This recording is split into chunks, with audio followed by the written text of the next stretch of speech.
यवतमाळ येथील पाटणबोरी इथं विविध कार्यक्रमांचं आयोजन करून संत गाडगेबाबा यांची जयंती मोठ्या उत्साहात साजरी करण्यात आली।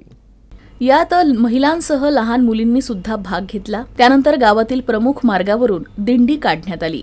त्यानंतर कार्यक्रमात गाडगेनगर इथं राष्ट्रसंत गाडगे महाराजांच्या जीवन कार्यावर प्रकाश टाकण्यात आला।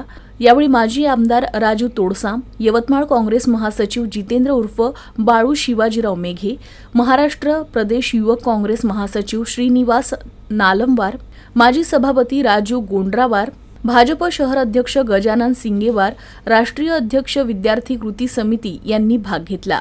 यावेळी गाडगे महाराजांच्या कार्यावरती गीत सादर करण्यात आलं।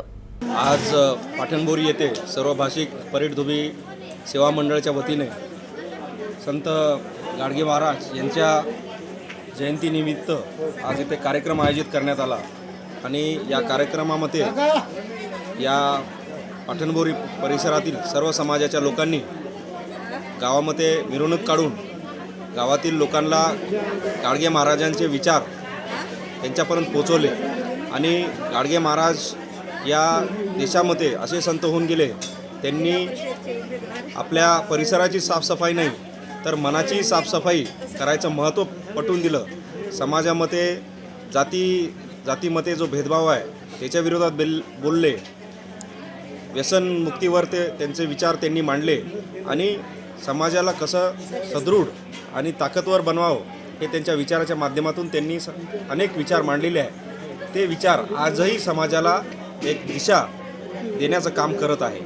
या कार्यक्रमाच्या निमित्ताने सर्व समाज एकवटला, सर्व गाव एकवटलं आणि त्यांचे विचार आपल्या सर्वांसमोर मांडण्यात आले आणि निश्चितपणे याच्यातून समाजाचं चांगली गती भेटेल अशी मला आशा आहे।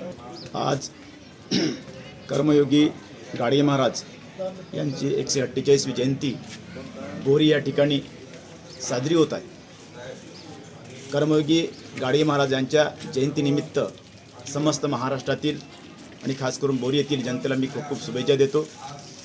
गाडगे महाराजांच्या विचाराने हे राज्य प्रेरित व्हावं आणि ह्या विचारधारेवर हे राज्य चालावं ही संकल्पना ह्या आजच्या जयंतीच्या निमित्तानं आम्ही घेतो।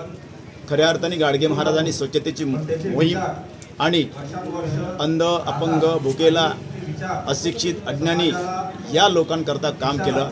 म्हणूनच गाडगे महाराज हे महान संत होते, राष्ट्रभक्त होते, राष्ट्रप्रेमी होते आणि अशा या महामानवाची आणि राष्ट्रसंतांच्या विचाराची विचारधारा समस्त मानवजातीने स्वीकारावी अशा प्रकारची विनंती करतो।